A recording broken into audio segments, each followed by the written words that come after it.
Dobro. Okay, thank you very much for your patience. Now we will start with panel 2, which is titled Balkan Experiences in Fighting Disinformation. The first speaker is Professor Nikola Vukcevic from University of Donja Gorica, Podgorica, Montenegro. He will speak about fake news and disinformation through a Montenegrin prism. Professor? Ili touchpad, no problem. Onda imaš ovaj daljinski. Samo mouse. Dobro. To je to, desno. Sve u redu. Professor, the floor is yours. Thank you, Professor. First of all, I would like to thank the host for the organization, kindness, and excellent organization and invitation. Today I will speak to you about fake news and disinformation through Montenegrin prism. Fake news and disinformation are types of information that intentionally spread. Okay. Fake news and disinformation are types of information that intentionally spread false news or misleading claims with the aim of manipulating public opinion, creating an confusion, pursuing political or economic interests, and causing harm to individuals, groups, or institutions. They are most often spread through traditional media, social networks, and other online platforms. Fake news, unlike journalistic errors or misunderstandings, is based on falsehoods and unverified information. Disinformation, on the other hand, is the spreading of false information or the manipulation of the real information in order to achieve a desired result.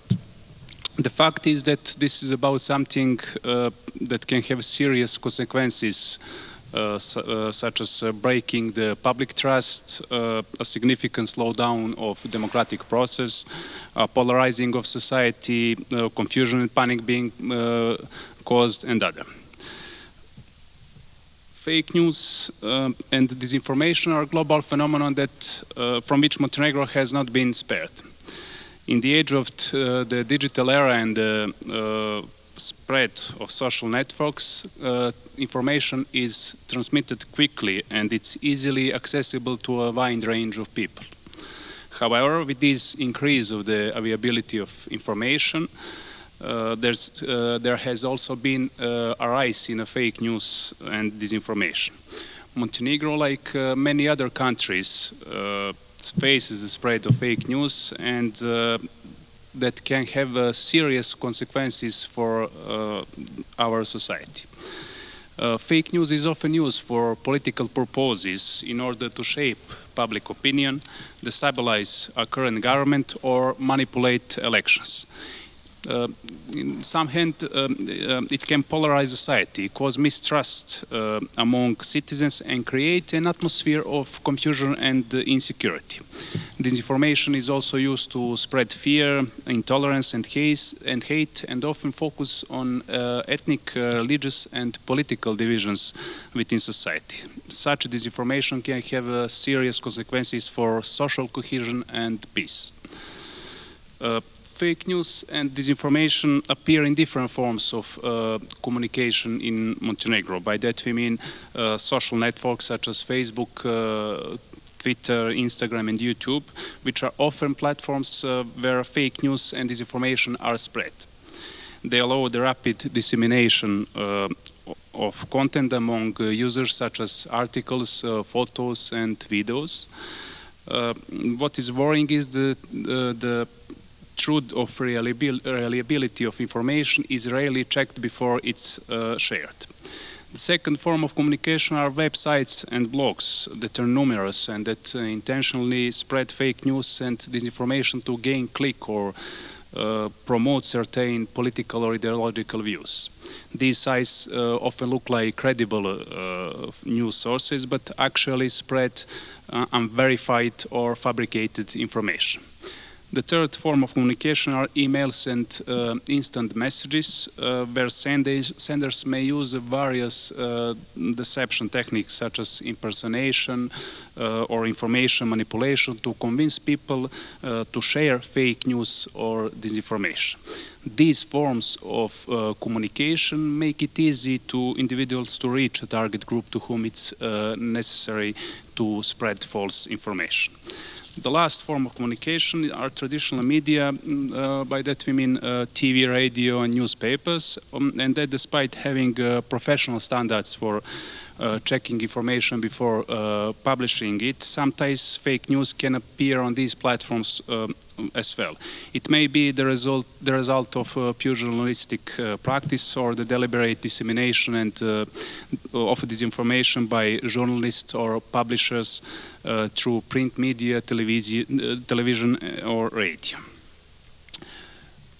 Regional media play a significant role in shaping public opinion in Montenegro and also play an important role in the democratic process and in the variety of information made available to citizens. Of course, this can also include spreading disinformation through media in order to achieve a certain goal or create a favorable perception of an issue. Therefore, regional media often have a high visibility and presence in the Montenegrin media space. Their content, news and information can easily reach the Montenegrin audience, which means that regional media can have a greater influence on formation of public opinion.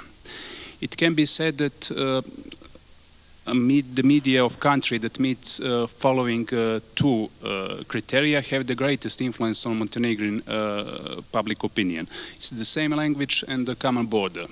According to these conditions, it would refer to Bosnia and Herzegovina, Croatia and Serbia. There is also Albania, with which Montenegro shares a border, but there is a language barrier, so it can be assumed that the influence of their media is effectively halved.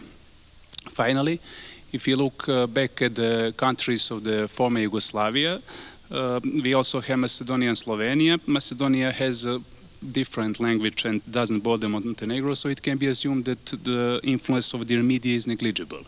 Slovenia is a country that, according to many criteria, leads the way in relation to the entire region. Yet it doesn't seem to be a good fit in that region. It's vastly more developed in inter alia cultural, historical and political spheres. Of course, apart from the linguistic and geographical similarities, it's important to take into account the political, historical and cultural connections between Montenegro and other countries in the region. These factors can additionally strengthen the influence of regional media in Montenegrin public opinion. Two important facts should be highlighted here. The first refers to the fact that external influence in the placement of fake news are not phenomena specific to Montenegro only, but are present in many countries around the world. These challenges can be particularly pronounced in the age of rapid information exchange through the internet and social networks. The second of the two facts would be that the influence of the regional media is not necessarily negative or focused on the spread of fake news and disinformation. Regional media can also provide important information, analysis, and perspectives on events in the region, which is important for understanding context and interrelationships. What can we do? There are several ways in which Montenegro can face these problems. One of them is the establishment of independent media regulatory bodies that ensure respect of journalistic standards, ethics and integrity. These bodies should consist of neutral experts and not representative of various political parties. They should be impartial, transparent, and responsible, and should have the authority to sanction any media entities that spread fake news and disinformation. Secondly, it's important to ensure the freedom of the media and independence of journalists. This includes the protection of journalists from pressure, threats, and political influences. State institutions should promote an atmosphere where journalists can freely report and investigate without any fear or negative consequences. In addition, strengthening Montenegro citizens' media literacy can be a long-term solution. Education about media literacy should be included in school programs and in training sessions or courses for adults in order to enable citizens to critically evaluate information, to check sources, and to understand mechanism of spreading disinformation. Furthermore, encouraging highly professional standards in journalism can reduce the spread of disinformation. Supporting journalistic organizations and investigative journalism can help preserve the integrity of the media sector.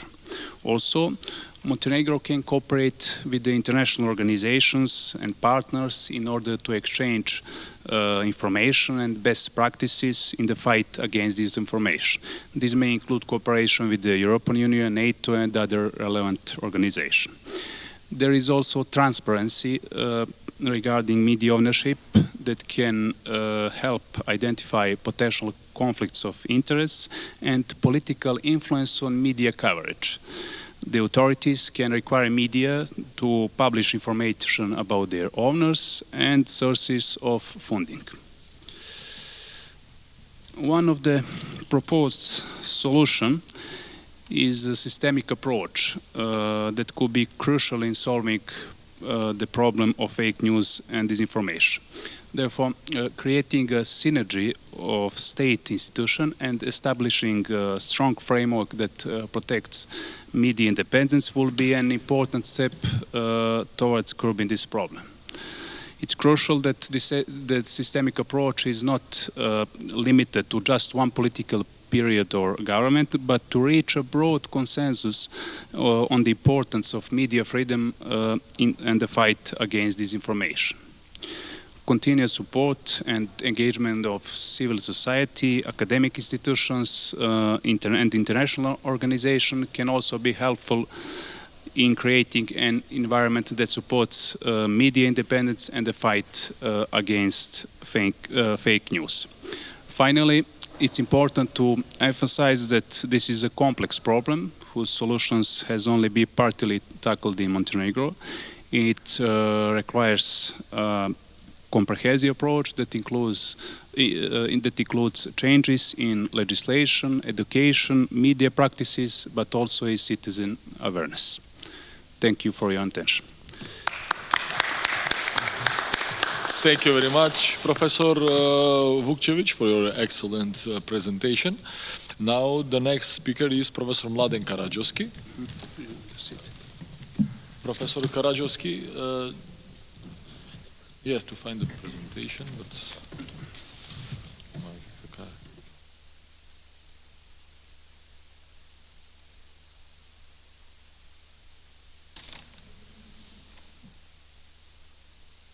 okay, it's okay. You can start with your presentation. Thank you very much, Professor Goran. Dear colleagues, dear friends, first of all, I would like to say that I'm very happy to be in Warsaw again. Thank you very much for your hospitality, and I'm really glad that this project is continuing and deepening each year, encompassing many other partners like our Montenegrin colleagues, thanks to the Polish Foreign Ministry, the Ministry of Foreign Affairs of Poland for supporting such events, and of course thanks to the Center of Europe in University of Warsaw for being a very polite host. Before I start my presentation, as I promised to you at the end of the first panel, I would like to clarify some issues regarding the Macedonian Orthodox Church, because it seems like a very interesting topic, that it was provocating topic for debate. First of all, I would like to say that this issue is a very complex issue. From a historical point of view, from canonic point of view, and of course from sociological point of view. The official name of our church is Macedonian Orthodox Church, Ohrid Archiepiscopi Justiniana Prima. And the name tells everything, because if you go back to the past, you will conclude that we are actually the first Orthodox Church at the Balkans. And so the problems came after that, because we didn't have such famous history in the Middle Ages like Serbians have. Today's problem which Macedonian Orthodox Church is faced with is not actually the interference of the Russian Orthodox Church, but the interference of the Constantinople Patriarch. I consider it as a bigger problem. Because last year, probably you've heard from the news that Macedonian Orthodox Church regained the autocephaly by the Serbian Orthodox Church, and also was recognized by all the other Orthodox churches. But what is the problem? The problem is that the Greek Orthodox Church, and especially the Greekophone churches, yes, they don't use the name Macedonian Orthodox Church. And according to Prespa agreement, when you know the official name of the country is North Macedonia, the adjective is Macedonian, which guarantees the Macedonian identity. So the question is why these Greek-spoken churches are insisting not to use the term Macedonian, and that is the biggest problem.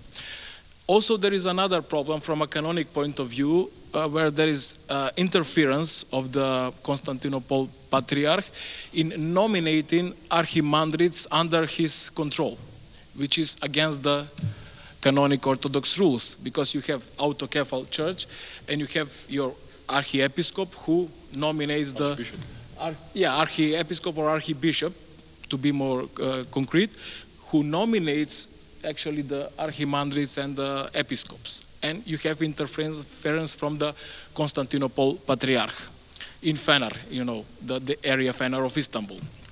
So that was my point. I didn't like to take your time from the break, but only to clarify these things, because I'm really sorry that Martin couldn't join us today at the first panel. He has a lot of information regarding the Macedonian Orthodox Church. Although when we have in mind the Russian influence, it is mainly present through the state, let's say, not state official media, but supported from some political parties or groups, generally marginalized political groups in Macedonia. But when it comes to the Russian Orthodox Church, we don't have some malignant influence regarding the church issues. So probably in Montenegro there is a big influence of Serbian Orthodox Church, I suppose, but that's not the case in Macedonia. There is some influence of Serbian Orthodox Church, but not so big to be afraid that they will destroy our church identity or national identity. Okay, sorry for this. Comments, only to clarify some things. Thank you very much for clarification, because we agree to continue with this topic, which arose in the previous panel. Okay, Professor, you can proceed with your presentation, which is titled "Institutional and Organizational Role in the Fight Against Disinformation: European Experiences." Okay, Professor. Thank you very much again. Regarding this topic, it's a very provocative issue now, especially as a new phenomenon present in our media space. I'm sorry about, I have some technical problems, but Okay, I will continue from here, and I hope that the video will be shown because I found some video on the internet regarding this disinformation, but from India, which I think it will interest it for the audience. But at the end of the presentation, I will start with the sentence that information component is a very big and important part of our daily lives, because when you have in mind all our activities, professional and private activities, we are bombed by information every day, in every place. So what is important is how to canalize all this information, how to select them, how to filter them, so to get the real information for your own use. We have a very important role of the media, having in mind all this flow of information on a daily basis. So the media should always distribute real information, checked information, but unfortunately that's not the case in practice. Especially now with the web space, with the internet space, we have a lot of disinformation, misinformation, which are very easily transferred through the world. Starting from very benign to very malignant information. If we say that, if we spread a fake news that Madonna is having concert in the Holland Hall in Warsaw, we'll probably know that this is disinformation. And probably people in Warsaw will know that this is disinformation, students, but not people in Macedonia, not people in Montenegro. They could, I don't know, they could have a doubt, or maybe they will think that really Madonna is having concert here. So, well, it's not very important, this information, but it's only like a rumor. But unfortunately, there are many disinformation which are generating consequences at the behavior of the creation of attitudes, etc., etc. So also we have to emphasize the role of the institutions in this sense, because institutions should have, and also organizations should have, organized system of at least checking, recognizing the false information, so they can filter them and they can stop their spreading. Although there is no universally agreed definition of disinformation, and it is often used interchangeably with misinformation, but it partly comes from whether one is looking at the content, whether the information is false, or at the behavior, the part of the behavior, whether the disseminator of the information is seeking to deceive or cause harm. On this basis, UNESCO and others organizations have pointed to three distinct phenomena. I'm sorry about these technical issues, but I will read from here. The first one is misinformation, what we mentioned about the rumor with Madonna. Actually, information that is false, but not created with the intention of causing harm. A false rumor about, I don't know, the United Nations, European Union, or some other organization that someone shares on the social network for benign reasons. The second one is disinformation, information that is false and deliberately created to harm a person, social group, organization, or country. Like false rumor that someone generates or spreads to harm the United Nations. And we have a third category called malinformation, information that is based on reality and used to inflict harm on a person, social group, organization, or country. Actually, it's a propaganda that instrumentalizes true information to harm the concrete organization. Of course, there are many actors that have a role to play in the spread, and of course, opposition of disinformation. In liberal democracies, the state is, of course, by definition, only one of the actors.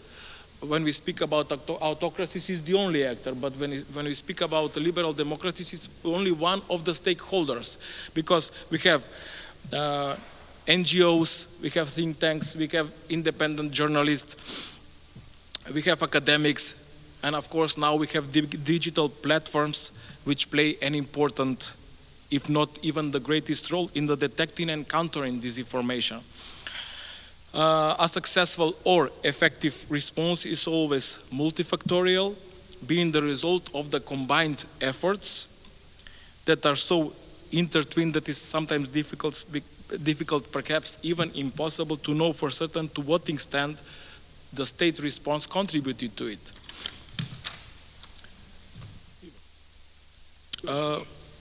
Article 11 of the European Charter on Fundamental Rights covers freedom of expression and information. This includes the freedom of the media and pluralism. And the European Union's efforts to tackle disinformation hinge primarily on policy initiatives. Now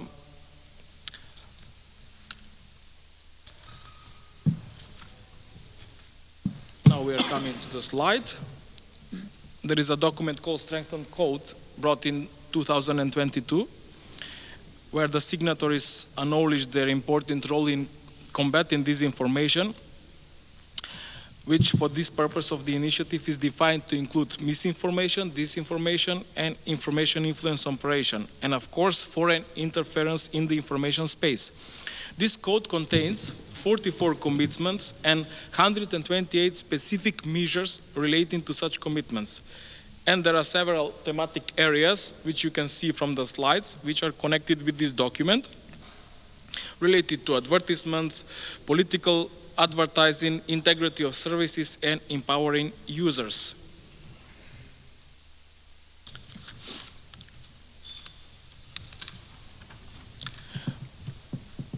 Of course, this flow of false information is a perpetual challenge to Europeans and their lives, but could they do more to root out false information?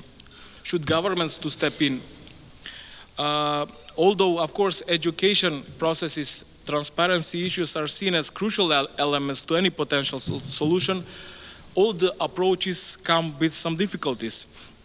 Any attempts to punish the media or to control the media can quickly lead to state control and propaganda. And we should be very careful about these limits, having in mind the role of the states and the interference of the states to the media.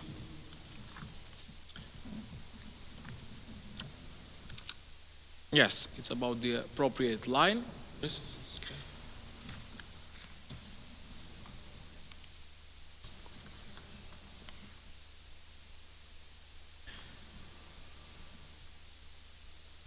Yeah, social media nowadays has changed the way humans interact with each other, allowing each of the people to express themselves, to share information, to communicate online by using computers, smartphones, tablets, and even watches nowadays. So 81% of the Europeans go online regularly, at least once per week. These people, of course, have access to an incredible amount of information, which includes political communications, but also many other types of communications. And also there is a very important dilemma about these systems of fact-checking. Actually, it's the question who fact-checks and who controls the fact-checkers, who can see the information, who will select which information is true, which information is false. And it is very important when we have in mind the states. Maybe it's not important for some private organization, but it's very important when we consider the role of the state.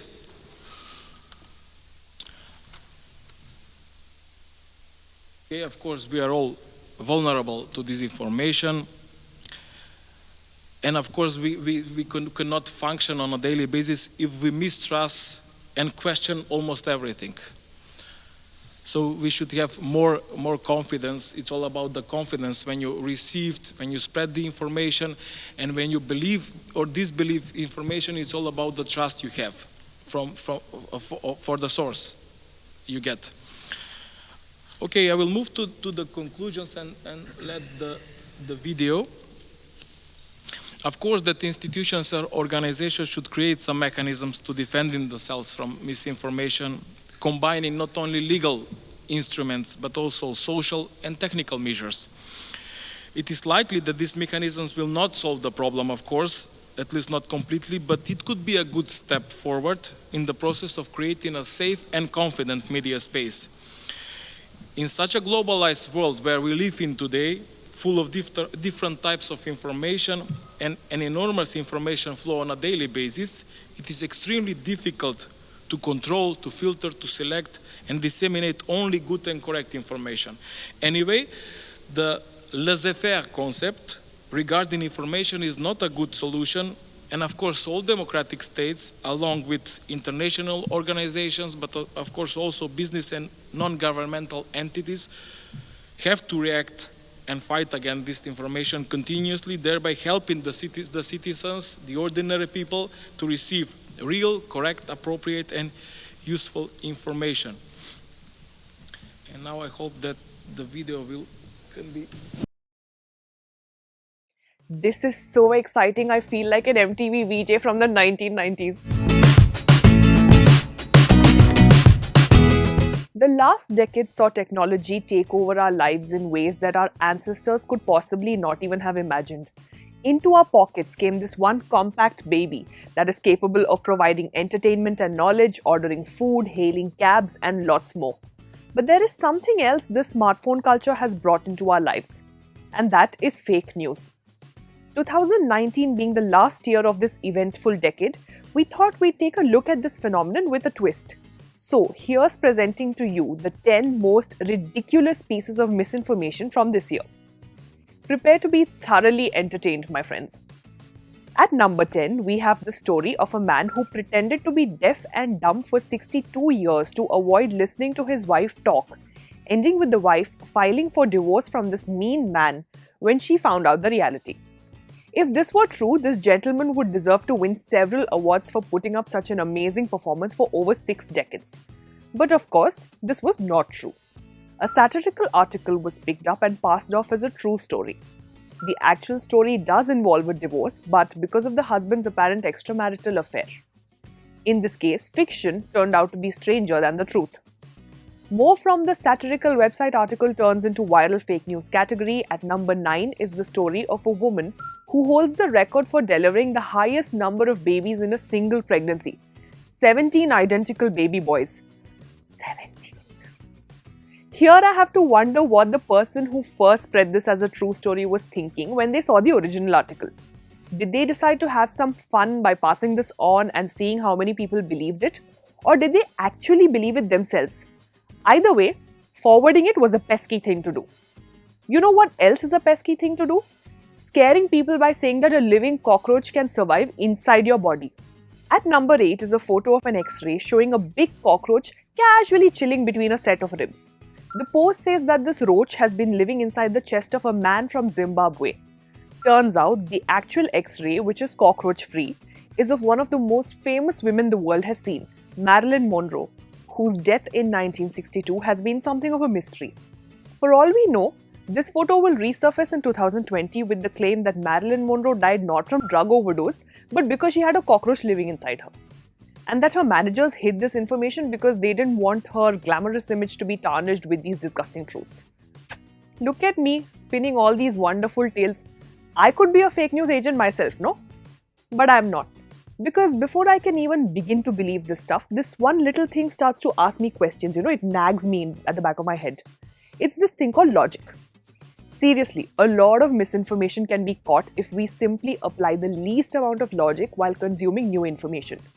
For example, this little nugget at number 7 that says that Prime Minister Modi claimed that alcohol sales in India would be banned from midnight. If you follow the actual news, you probably know that sale of alcohol is something that comes under state governments, not the center. And, logically speaking, governments are not likely to stop alcohol sale as it is a major revenue generator for them. I mean, banning the sales of alcohol would be a major gamble for a government. Speaking of gambles, did you know that a Saudi prince lost a few millions and a few wives in a game of poker? At number 6 is a cute little example of what happens when we middle-class people start to imagine what the lives of the rich and fabulous must be like. Someone made a satirical post about a Saudi prince losing $350 million and 5 wives in a game of poker, and we innocent fools believed it and spread it around. We Indians are always so moved when foreigners appreciate our culture, no? I mean, a Saudi prince going all Yudhishthira, gambling his wives away, can only be topped by the image of a UAE prince dressed top to bottom in saffron, wearing a headscarf that says Jai Shri Ram. At number 5 is an example not of an innocent person who believed a satirical post to be true, but actually sat down and photoshopped the man's entire outfit to suit a certain ideology. And now I speak directly to these people. How do you have so much time? What do you do for a living? Why don't you divert these creative energies into something constructive? I am an optimist, so I am expecting answers to these questions in the comments section. Another shining example of optimism is the post at number 4, which claims that the government of the United States of America has issued $100 bills with the image of Dr. B.R. Ambedkar. Of course it hasn't. That privilege has belonged and continues to belong to America's own Benjamin Franklin. But I must say, printing an Indian statement's photo on a dollar note might be a good move for international relations. Better than dead people improving international relations is living people making honest efforts towards forging global harmony. Just look at post number 3, where Sonia Gandhi is shown cozily sitting on the lap of Maumoon Abdul Gayoom, former president of Maldives. Who knew diplomatic relations could be so informal, right? Wrong. The actual photo has Gandhi and Gayoom sitting on different chairs separated by a table, not touching each other appropriately or inappropriately. UNESCO should give these people the Best Photoshop Award. Did you really think a list of ridiculous fake news in India would be complete without the revered UNESCO making an appearance? Amateurs!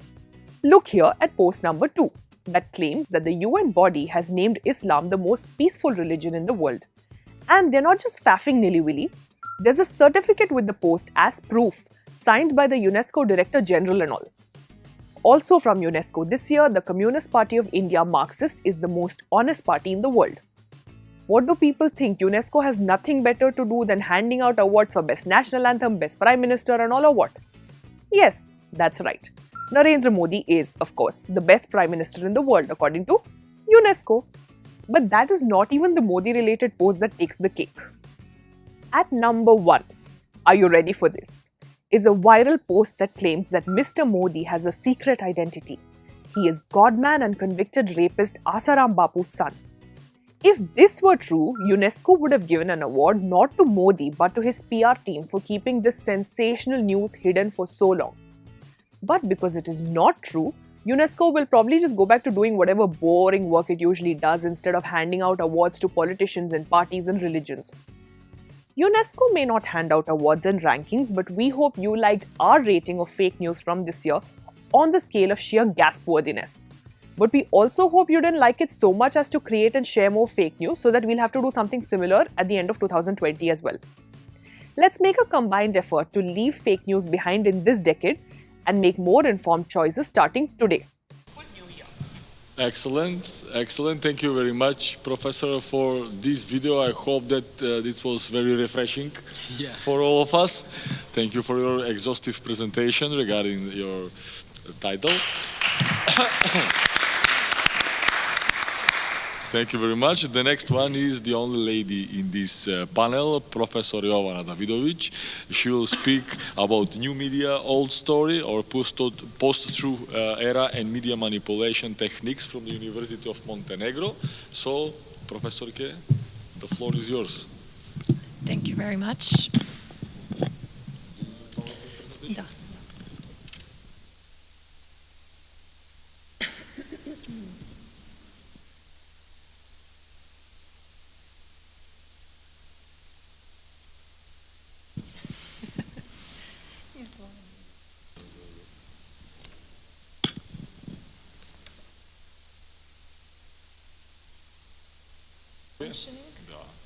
Okay, great.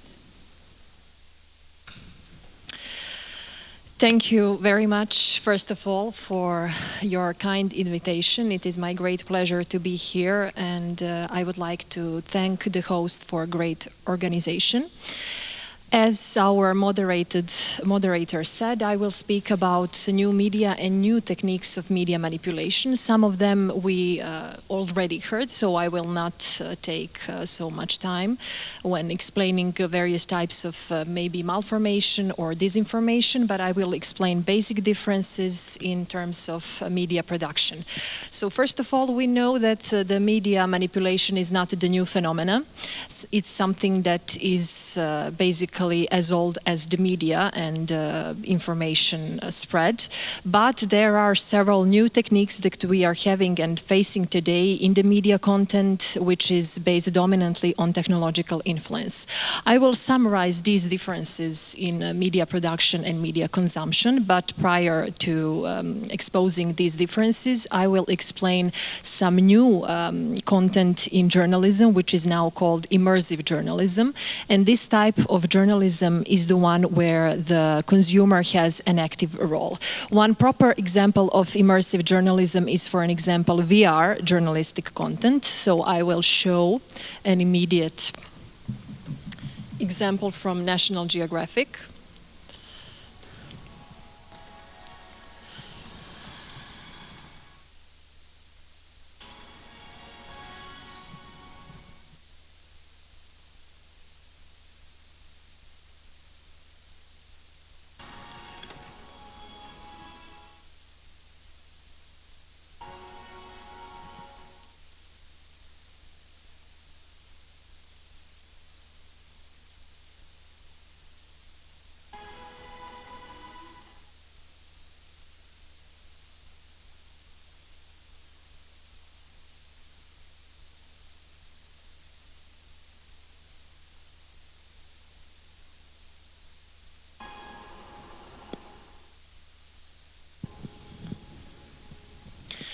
So this is the proper example of immersive journalism where, as I've said, the consumer has an active role. You can explore several parts of the world where you haven't been and see what's there new. But the major issue with immersive journalism and especially with VR journalism is the credibility. Because if someone wants to create, for an example, a virtual reality of Mexico, it has to make sure that the Mexico is actually authentic, that there is not false information in that VR experience. We know that with the influence of artificial intelligence and new technology, this can be misused very easily. Now, when it comes to the old traditional view on media effects, we, I think, all here know about the so-called hypodermic needle theory or the magic bullet theory, which actually states that the relationship between the media and the audience is linear. The media has a profound and direct effect on the audience, and it's able to directly influence the behavior of media consumers. However, the new theoretical perspectives are arguing that the relationship between the media and the audience is not direct, is mediated with some factors, and we cannot assume that the media can directly manipulate the audience, but there are also some important factors, as I said, in between. Some of the indicators of these mediating factors is the fact that the media consumers are becoming prosumers, actually those who are at the same time producing and consuming the media content. Now, when it comes to these traditional differences between the new and the old media, I can summarize them in following manner. So the first difference is in media production, then we have the difference in media consumption, and finally in manipulation techniques and the media discourse.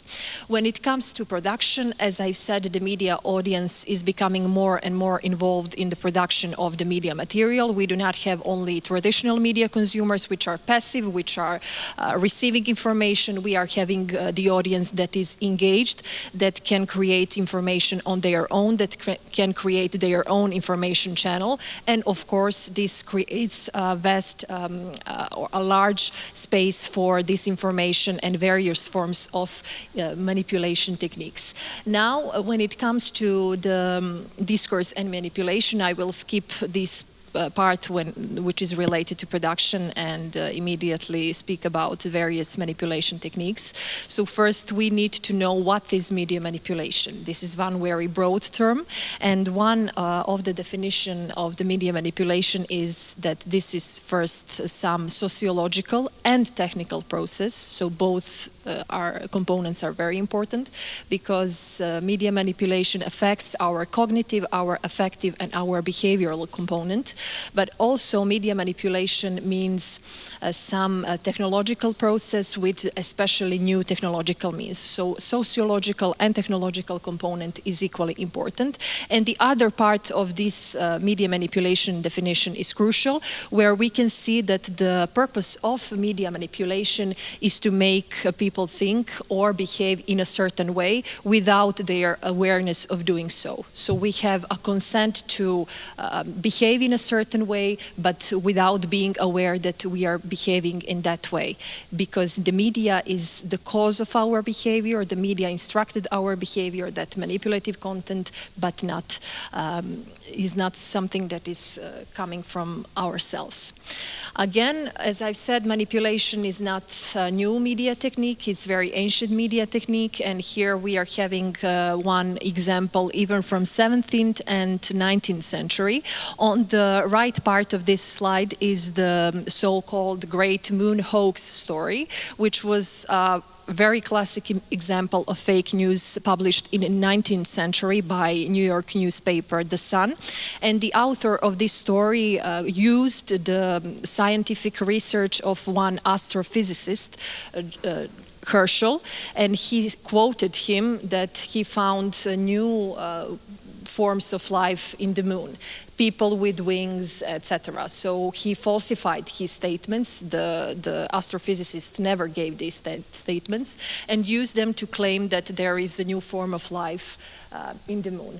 The audience partially believed in this story, and as I've said, this is one very ancient form of fake news when we didn't have the new technological means we have today. So it is 19th century.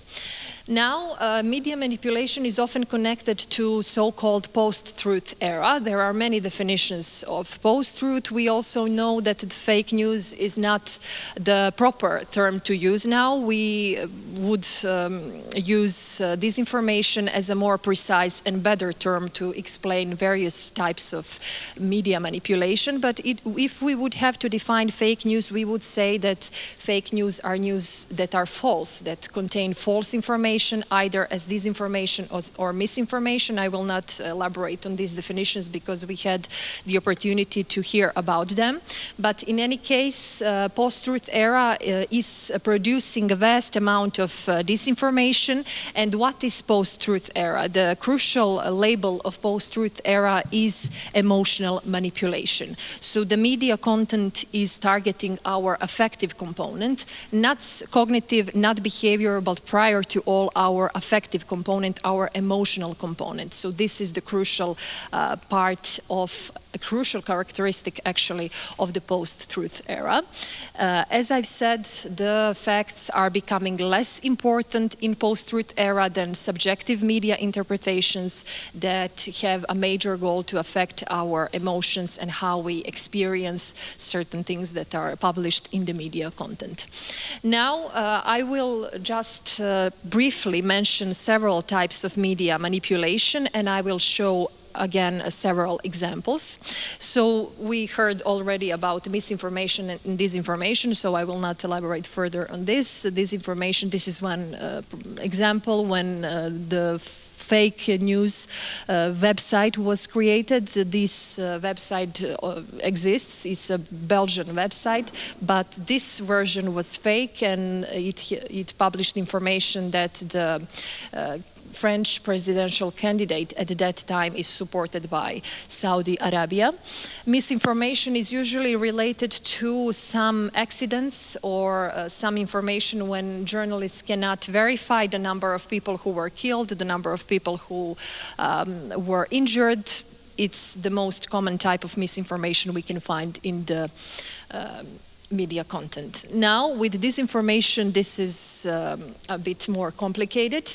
I will not let you be bored with these various types of disinformation, so I will jump straight to some examples.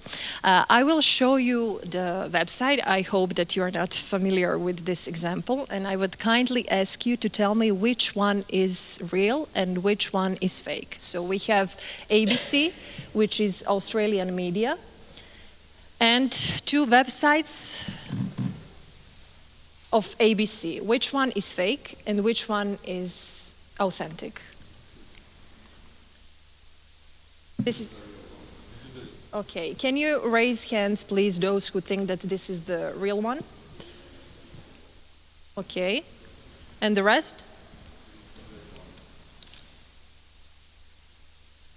Do you all agree? This is the fake one. Fake is the better. This is the fake website, and this is the authentic one. And when you take a look at the web address, you will see that the fake one has this extension .co, which is Colombia. Is not something that is related to Australian broadcaster, but the real website has, of course, an authentic web extension. So you can see how it is difficult to understand and to immediately see which website is authentic, which one is fake, especially when we are having these very nuanced technological means to produce the fabricated or the completely false content. This is the About Us section of the false website. It is more than obvious that this cannot be the center of one of the biggest Australian media. So we should have time to take a look at web address and About Us section, and these are only two small steps that can protect us from fabricated content or disinformation. So it only takes 5 minutes of our life. Then false context. Do you see any problem with this information? This is a homicide rate which was published in Philippines, and one Filipinian senator claimed that in 2016, when he became a senator, the homicide rate dropped quickly. Do you see any issue with this graph? Which one?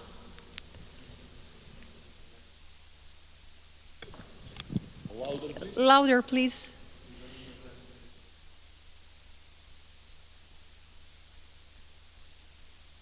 Okay. I only heard 2 months, and that's the correct answer. So we have yearly rates of homicide from 2010 until 2015, and then we have a 6 months period in 2016, and we have a 1 month period in 2016 as well. So what did this senator do? He claimed that the homicide rates dropped quickly based only on this monthly data, where the homicide rates were 6,081. So he used the context, he falsified the context of this information to provide something that was for his political interest, of course. False connections. I will not elaborate on this any further. So we see a graph. I don't know if you can see the percentage on this graph. You can? Okay.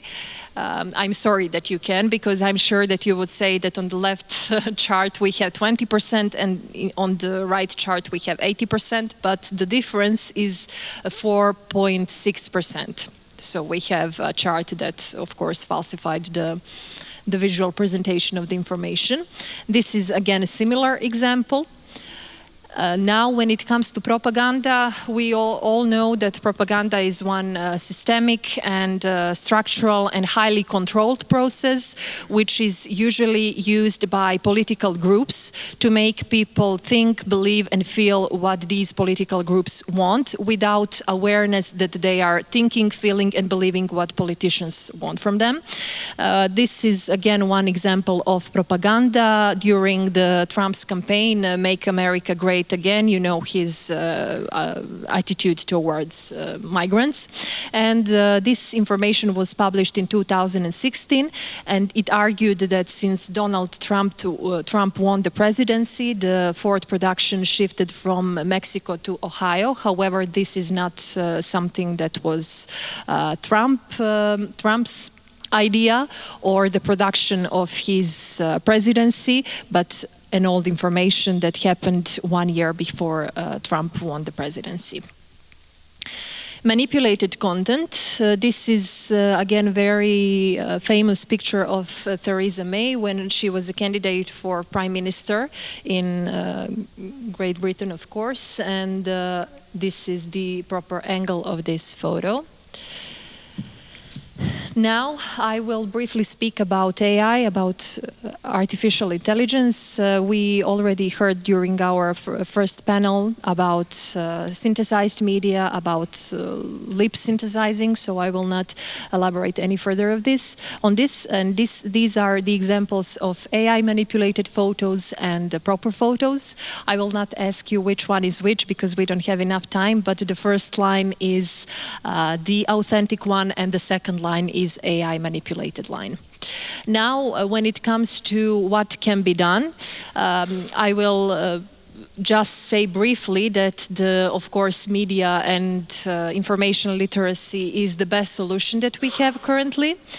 I will argue that when it comes to these new means of information manipulation based on technology, information literacy might be even more important, and especially the dissemination of information, that we know what we will do with the example of fake news when we actually observe the fake news. So should we ignore the fake news or disinformation? Should we share disinformation, or should we warn other people that we saw content that is not authentic? So this is one very important aspect of information literacy. So thank you for your attention. Dear Joanna, thank you very much for your detailed presentation. Very erudite presentation with many facts, many details, many data. Now the next speaker is Professor Filip Jovanovski, who will speak about a very useful topic, and he will continue where the Jovana ends, about media literacy, which is very important issue in fighting against disinformation, fake news, etc., etc. Professor Filip Jovanovski, the floor is yours. Thank you, Professor. I want to thank the organizers. We are honored and we have pleasure to be here, really. My dear colleagues mentioned media literacy, so I have the opportunity to dive deeper into this topic. First of all, thank you. First of all, as we already heard, we live in a strange time. We live in a post-truth time. We live in a time where the exposure to the media is greater than any time before in history. And maybe we are not always aware of that, because it's like the air we breathe or the water for the fish, and we are the fish. The media creates our perception of reality. Now, that's why the media literacy is one of the key skills of the 21st century. Few definitions. I will skip the first one, it is the most often one, but it's too abstract. Let's see the second one. Media literacy should be conceived as a means of facilitating the integration of critical thinking skills, aesthetics, the study of value messages, and the study of the social and political implications of media texts. That's interesting. Now, let's take the example of conspiracy theories, disinformation, for example. We have the empirical data that says in 2017 the University of Illinois conducted a study on 400 people and presented them with 10 conspiracy theories.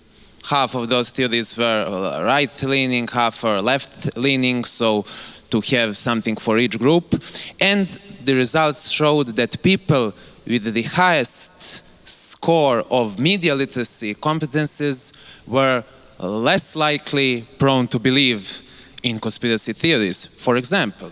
So let's see now something about the 5 core concepts and questions about media literacy according to the Center for Media Literacy. Those are very important, very widely known concepts, but I see them as cornerstones of media literacy. So the first one is all media messages are constructed, and the question is who has created this message.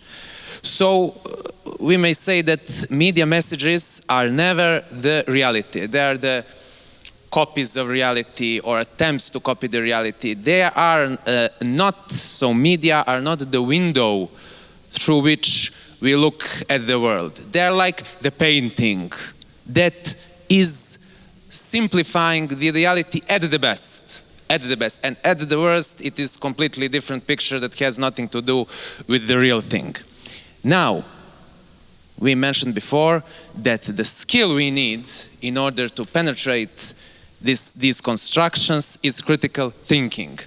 And let's mention conspiracy theories again.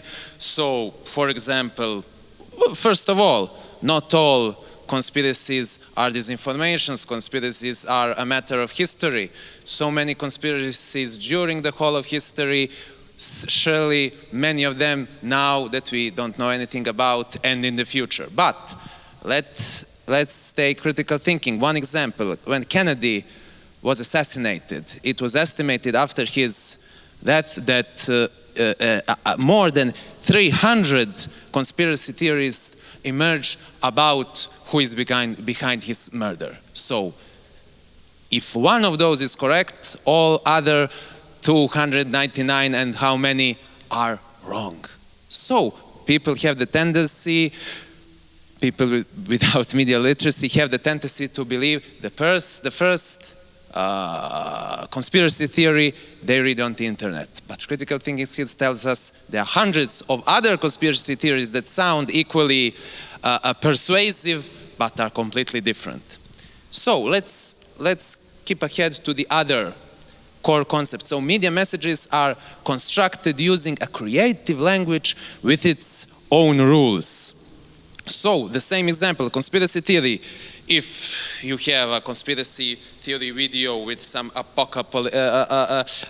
apocalypse imagery, with music that is scary and paranoid and dramatic, much more people are going to believe that content than if you give them content written on a piece of paper. They may be more critical when they read it and say, what is this propaganda? But when they are influenced by the powerful music, by the powerful visuals, many more people are going to feel the emotion, and that emotion, and Jovana told about emotions, are going to influence their cognitions. So that's something we must be aware about. And also, constructed to this, core question, what techniques are used to attract my attention? And one side note, so maybe we are using the internet for free and so on, but we are actually paying with our attention, we are paying with our time, and that is actually the most valuable resource that is limited and that we cannot buy more of that resource. Then, 3 different people experience the same media message differently, and the question is, how might people understand this message differently? And in this sense, I will also mention something Jovana said about emotions. That is the core thing. So I think that here media literacy is bordering or overlapping with psychological literacy. So, I think we need some psychological literacy to understand those emotions. Why? So we should not be just the experts that tell other people what to do. We should also ask ourselves, why are we attracted to a certain kind of media content, to certain kind of news, to certain kind of issues, and we don't care about some other issues that are maybe equally or more objectively important? It has to do with our emotions. Here we should have a certain kind of metacognitive capacity to be aware of these, be introspectively aware of these processes and not fall into these traps. Let's say, take conspiracy theory, disinformations again. So, for example, a person may be obsessed with some kind of global elite that is controlling everything, but completely emotionally cold about people dying from illnesses, hunger, and so on. Why is he perceiving that issue as more important and tending to believe those informations, not giving? Maybe, just maybe, that person, some psychologist might speculate, maybe that person had a controlling parent during their childhood, and now they project that fear of control onto the political classes, which does not mean that there are no real controls, but their emotion and their perception is distorted by their emotions and their psychological mechanisms. Then, we are going quickly, then 4, media have embedded values and points of view. And the core question is, what lifestyles, values and points of view are represented or omitted from this message? And here, you know, every media message is based on choices. So choices have to be made even if the message is objectively representing the truth. There are choices. How much time is paid to that information? Completely true information, let's say, but there is an implicit different message, untold message, whether that news is in the title, first page, or is it on the last page? Is it the first news on the television show, or is it the last one? The same thing, but there is an implicit message. This is more important than all of these other issues. And then people watching may feel, like I said, that news, because the messages are objectively presenting, the content of the messages is objective, not emotional. The people may feel like they have the window to the truth, like they're looking at the truth, at the world through the screen. But actually, no. The screen, the media is creating and distorting that reality by imposing that topic like the most important thing. And I remembered, maybe this is boring, but I remembered a Montenegrin example when there was ploča, kako se kaže ploča. There was like a table on Kotor, and it was like politically controversial and so on. It was like minor party as SDP, which was behind that, and it was a story. It was in media and so on, and it passed. But for the moment, I thought, what if the same issue and behind that controversy was DPS, the largest party at that time? That news would be on the headlines of many newspapers that are in favor of that party, and that would make people talk more about that. So the one issue that, because there was no much attention to it and it passed, if media decided, political parties and media controlled by them decided to raise that question on the top, it would sustain going and going and going, and many more problems would be in polarization. So, but another thing, propaganda, disinformation often present when we talk about values and values. So what are, see the question, what are represented or omitted from this message? So disinformation, propaganda tend to present the reality in black and white terms. Black and white, and there are often false dichotomies. You know, either choose this party, either choose this. Like there are no 50 shades of gray in between, you know. So, actually, but critical thinking gives us opportunity to see that gray area, but that does not mean that the truth is always in the middle. No, maybe our side is 99% correct, but if there is 1% of the truth on the other side and we are quiet about that 1%, then we give strength to the other side because they can tell us we are not being honest, we are not telling that 1%. And another example, I liked what Professor Tahirovic said about religion, and I think that his last, maybe his last sentence is the great example of integrative thinking. So he said, there are many advantages, there are many good things about religion, and there are many bad things about religion. And I think that's a great, one sentence, great example what is integrative thinking. Not just religion, I believe everything written, everything, or nothing about religion, it's complete, you know, it doesn't have any psychological value, we should just throw it in the garbage. Religion has many good sides and also many bad sides. If you ask me, most beautiful and most, how to say, valuable things through history came through the spirituality, and worst things came through spirituality. And finally, the fifth one is most media messages are organized to gain profit and or power. And the core question is, why was this message sent? So here, when we are talking about conspiracy theories, we can have geopolitical reasons. We know that Russia wants to actively destabilize the Western world by making a flood of conflicting information, conflicting conspiracy theories to destroy the sense of reality of the Western world. And that's not, that's something that's very obvious, and it's not strange. That's their interest. And the second thing, that's just one example, of course, we can go the other way. So, and also we could talk about, you know, financial aspect. We talked about conspiracy theories, so we watch some conspiracy theory thinking that the person talking about the conspiracy is honest and fighting the truth and fighting the regime and fighting the system and everything. But maybe if we have media literacy, we should think about whether that person is making money out of creating conspiracy theories. It's their job. And I think any one of you in this room, if you had half an hour, you could, by Googling, imagine your own conspiracy theory, just connect few things, this is this, post it on the internet, see the comments, and surely you will find people that will believe in it. Any one of us.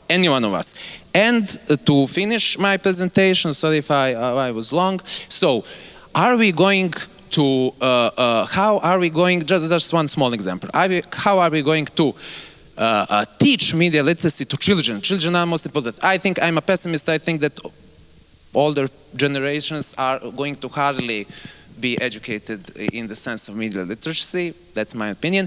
But the children, we must protect the children. We must not protect. Protect is the wrong word. We should not protect them. We should empower them. So how? Should it be like this? Like giving them the diagram, tell them to learn this? No, it should be like this. This is the example, just a small example from the Media Literacy Guidebook for Teachers by my friend and colleague Miroslav Minic and Svetlana Jovetic-Koprivica. It's a guidebook for teachers because media literacy has become a part of the curriculum in Montenegrin elementary school this year. So they made this little sweet picture. So here's a fact: a cat ate a mouse. Then we have fake news or disinformation or whatever. A cat ate a mouse and turned into a tiger. Then spin or malinformation. A cat ate a mouse and died, but maybe it died 2 months later. Maybe it has nothing to do with the mouse. Then covert marketing. Experts from the National Sciences Institute announced that the cats from the shop, a pet shop, are the fastest in mice hunting. Then propaganda. Montenegrin cats catch the largest mice. But here they should put the hat, Montenegrin hat. Clickbait, a gruesome event at the Petrovic farm. Conspiracy theory, a vaccinated cat does not hunt mice, but instead bites its own paws. Ooh. And censoring neither cat nor the mouse are mentioned. Thank you for your attention. Thank you very much, Professor Ivanovsky, for your insightful presentation. And yes, you tackle many important things which can be discussed now. Who is interested from the audience to ask questions to our professors here? Okay, yes?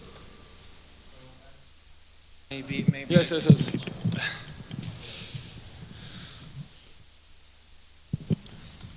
So I have a question. Is it safe to say that people who spread this information are actually kind of like derived from any views at all? What I mean by that is when you say something that you know is manipulated and or even true in the first place, do the people do that, for instance, as we mentioned, I don't know, to do it because they truly believe something and want to convince others and lie to them so they believe the same thing? Or maybe they don't believe in it at all and just want other people to follow them for this power and other things. So, yes.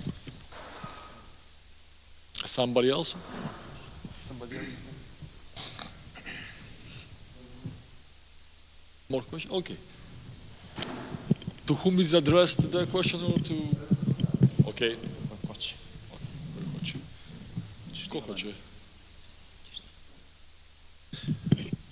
So I think it's a mix. It's the cases of the first one, the cases of the second one, and there is the cases of the mixture of the both. All three. So first one, people that create deliberately fake the disinformation that they know they're fake. We know that exists. We know that my colleagues from Macedonia are going to correct me if I'm wrong, but I heard that there were like troll factories in Macedonia. Yes, like so the colleague may say something more about that. So like building where there are people working being paid to produce fake news and to spread it online. So that's one thing. And we already mentioned people that are maybe creating conspiracy theories or content just for it's like private business for their own views, for the clicks on the YouTube and so on. Then we have the category of people that are spreading false information that they believe in. So maybe people who believed in these first theories, conspiracy, and they really believe, and then they spread them honestly. And there is the third category where there is a mixture. They probably believe in some things they're talking about, but also they have the interest. For example, I think maybe I will be critical and rude, but the Balkan example of the third category for me is maybe I forgot his name, the famous Croatian conspiracy theorist. I think his name is Mishak. People that are like celebrities, like conspiracy celebrities. Like they probably believe some of those things they're saying, but it's like their job now. They must continue saying it, whatever. So, you know, it's like mix of or politicians, maybe they start telling something because it's their interest, but later maybe Donald Trump. If you hear what Donald Trump was talking about a few years before 2016, he was talking, everything was different. He was a liberal, he didn't believe he probably just calculated that the right wing is the right thing for him, started to attract the votes, and maybe later he probably being surrounded by them, started believing that himself, so it's a weird mixture, I would say. Thank you, Professor. Yes, in Macedonia we have a lot of factories and a fake news factory also. They were activated for the first term of Donald Trump, the previous elections, and they were very successful. There is some documentary movie, you can see it on internet, about the Veles. I don't know the exact name, but if you add the keywords Veles, fake news, Donald Trump, you will find it. Okay. Somebody else want to? Okay, Blagoj, Pavel, Professor. Yes. Please feel free. Okay, so skip the introduction part. The question is, what is a photo? And that is just the foundation of what I'm trying to ask. If we want to get technical, probably you're taking most of your photos using your smartphone, right? Let's just go through the steps. By the definition, we have a photo, meaning the light, and graph, meaning the map of the photo. We are basically making a map of the photo. I'm using the technical aspects right now. At first, we are pointing the device, taking the map, the graph of the photo. It goes through the lens, then goes through the sensor, and then it continues to the image signal processing in our smartphones. At first, we started to get the advancement in the processing speed, in the silicon, in the chipset in the phone, to get more cores, more power, higher frequency. Then we continued to get better efficiency. And now we're at the third step. We're implementing more and more artificial intelligence inside the chipsets of our smartphones. So in my presentation, I was talking about what can companies do, right? And YouTube is probably the greatest platform for video sharing, despite the platforms available in China, etc. So they say, we will start to label videos in the description, and if we find them sensitive enough, we will put a direct label inside the video.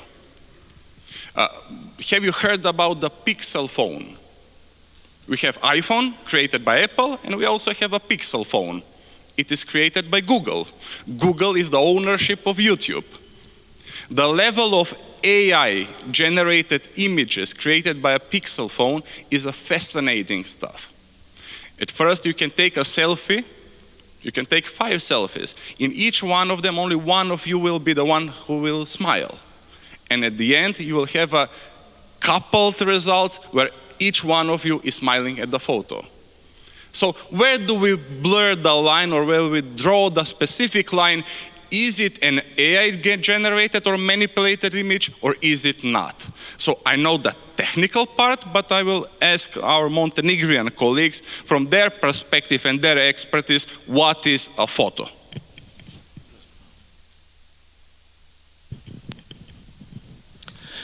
I have also maybe short but very important questions according to the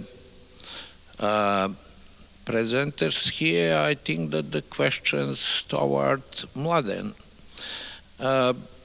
All of us, including me, told a lot about the fake news and disinformation, but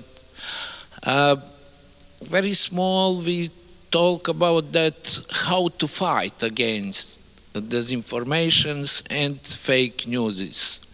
We know that technology going on faster and social media developing much more faster than the law, especially on the international level.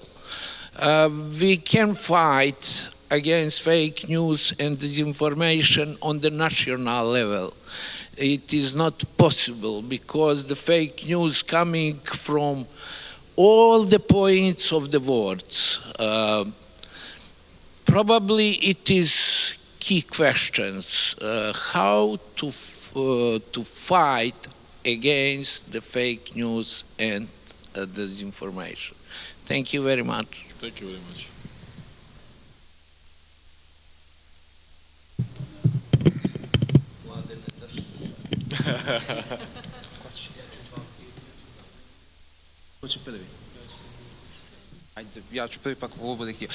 What's the photo? So I have a tendency to respond in a philosophical way, but relativistic way, but it may be mal-used in order to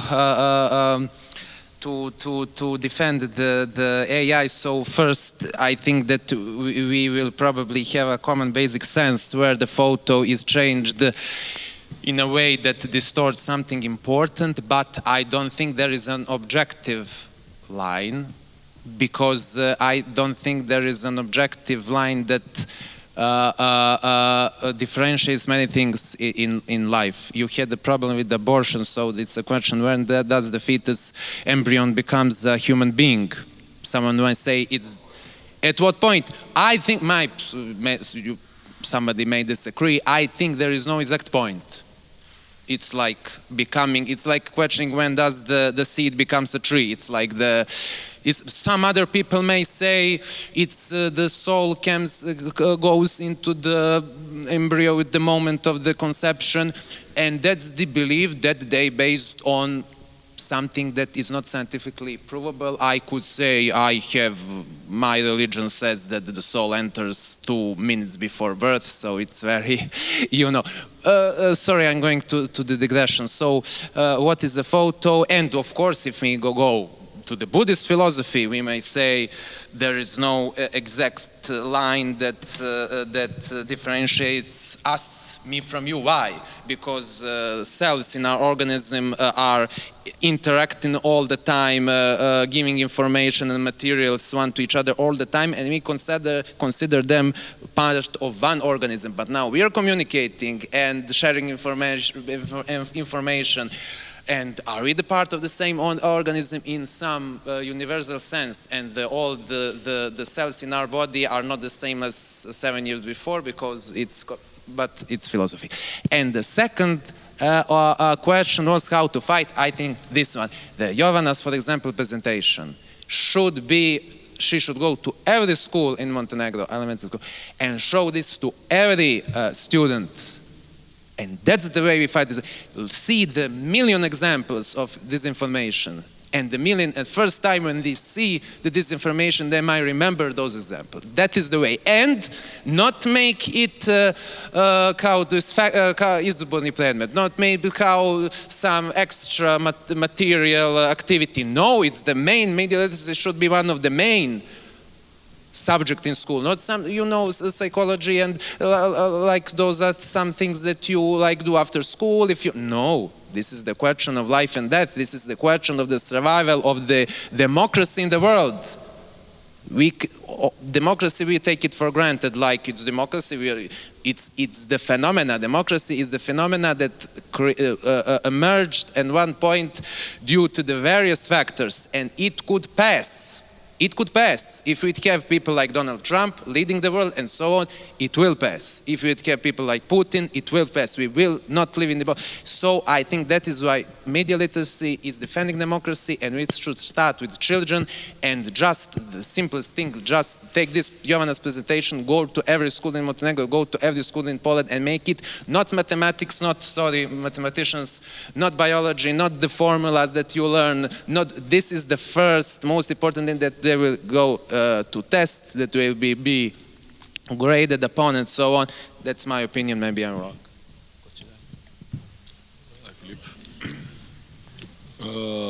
About the photo. If previously the photography or a photo was some synonym to capturing the reality, maybe today is about changing the reality. The smartphones, pixel, mixel, everything. Excel is only an instrument which is given to us by big corporations to change our lives, but in some alternate imaginary direction. This is the same as Instagram and Facebook, how somebody looks on Facebook, Instagram, etc., but how is in the real life. On Facebook, everybody is smiling, for example. Everybody is successful. Everybody is eating, I don't know. But in the reality, it is not the same as on the social media. I know that Stalin would be very happy if he had a smartphone with these old gadgets about picture processing, and he will eliminate all of his comrades around him. But yes, maybe all of us looks for some other reality, not alternate reality, other reality. What is desired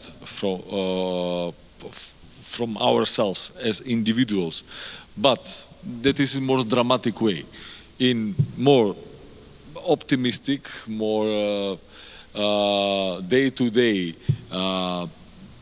reflection. I think that we use these gadgets in order to maybe entertain ourselves, not only to be a dramatic or to look some paranoia or some, I don't know, some intrigue in everything, but we have it and we use it. The other question is how it is used by certain actors in the society. That's the main problem. The fake news is not dangerous because it is fake. The problem is that because tackle the emotions among the people and provoke their behavior in some dangerous maybe dangerous direction or wrongful direction, etc., etc. Okay. Mladen? Thank you. Professor Mehmetin asked a very important question. How should we fight disinformation today? It's a very complex issue and more challenging issue because the technology is increasing, is going rapidly going on and on. And but Philip helped me with the part of the answer. We should start from somewhere, and education, early education, is the first station. If you can learn the kids from small ages how to recognize the real and the fake information, or at least to give them some basis for that, you will have easier situation in future. So education, and through education, gaining media literacy is some sort of beginning. But then you have also other participants, other stakeholders in the process. You have institutions starting. You have educational institutions starting from primary schools, secondary schools, of course, universities. Maybe some revision of the curricula or creating special maybe faculties on your university that will treat such issues in the study programs. You have also institutions, state institutions, which should treat this new phenomenon. But how should they do that? I mean, you should change the constitution, you should change the laws, so you can have a legal basis for fighting, for treating this phenomena. Also, we must also mention social media. They are imminent part of our lives today. But at the end, we come to the word which is very simple: confidence. Who will you trust? Will you trust the official institutions? Will you trust the media, the official media, the conventional media? Will you trust the social media? And that is the key point. Who will you trust? Will you check the information? Will you believe it at the first glance when you heard the information? So there are many actors, but probably the most appropriate way to start fighting with disinformation is the schools and the educational processes. Thank you.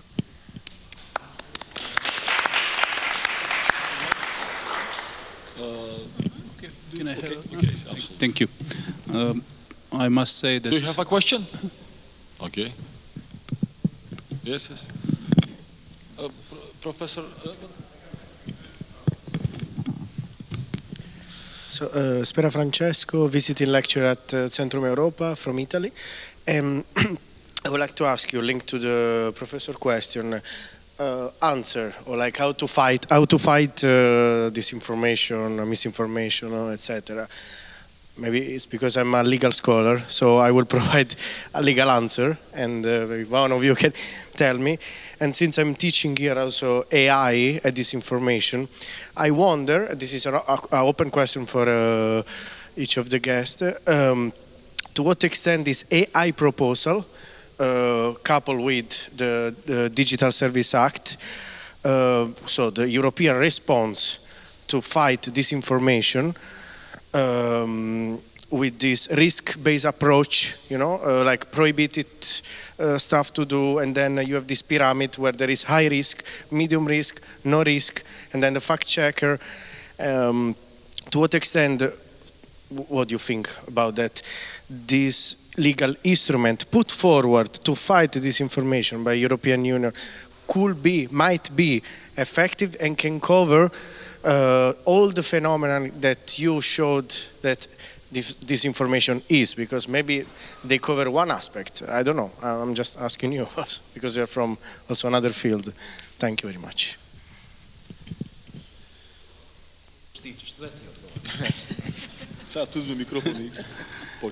Okay, thank you. First, I want to say that I agree with my colleagues what they said before, and I think we need to start with media literacy very early. Probably not at high school. It should be at elementary school or earlier. I'm not sure. Just because it's not just a problem about fake news and disinformation. I think it's a problem about the use of social networks, because the new generations, they all have social networks, Facebook, Twitter, Instagram, and other networks, and they live some kind of parallel life on that social networks, and that's not the same like a real life. So that's a sphere where I can see some problems, because they put some kind of photos that are not the real photos. They can't express the real emotions in that photos. If you want to know someone today, first you will probably look for him or her at some social network like Facebook, and you will see some photos or videos or commentaries he puts there, but that's not the real picture about that person. It's not the same like you talk to that person and you see what emotions that person wake on you. So that's all I wanted to say just about social networks, and that's my colleague said before.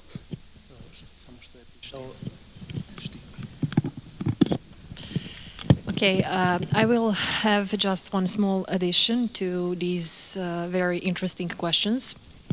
When it comes to the topic of social media, we are not paying for the product because we are the product. We are being sold to someone. Okay, so we have, for an example, the case of Cambridge Analytica, when the vast amount of personal data from social media, from Facebook, was sold to this marketing agency, and the data was used for Trump's campaign. This was a strategy that actually made him win the presidency. So, as I've said, we are not paying, maybe in some obvious way, the products on social media with our money, but we are being the product. We are being sold. Our content, our time, our likes, our shares, our subscribes. And when it comes to artificial intelligence, there are, of course, many questions now. There were some accusations that AI is again using a large amount of personal data, that the AI content is not, for an example, does not promote gender equality, that it promotes certain stereotypes. But I would say that the problem is not new technology, is the non-ethical use of technology.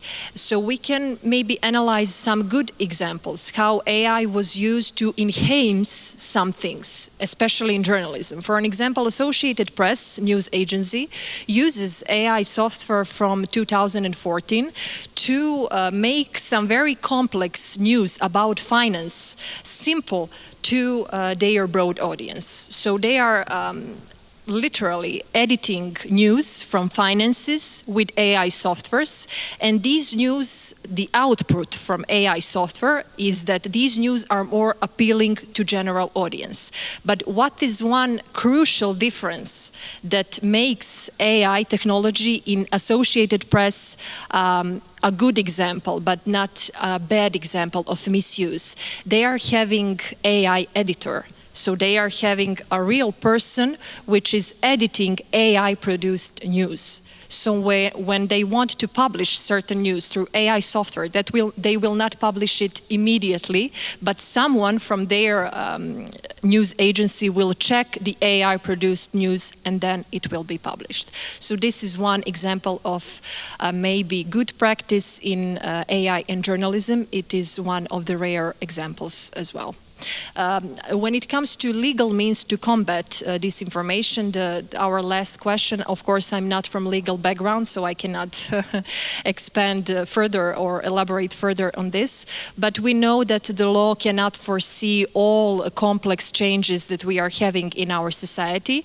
The law is always necessary, but it is not the only means to combat disinformation. It is necessary to have it on paper, but as we already could see here, the education is the only viable solution we are having now, the media literacy, the information literacy, and one thing that Philip mentioned, which is very important, psychological literacy, because no one teaches kids how to deal with emotions. And this is one very important aspect of our life, how to deal with emotions which are affecting our behavior, the way we perceive various things. And in our education, no one taught us how to deal with various kinds of emotions. And this is very important if we are living in post-truth era, where emotional manipulation is the major means to media goals. Okay. Okay, dear colleagues, thank you very much for attendance and for your patience. So now we have some coffee break and return to the final panel.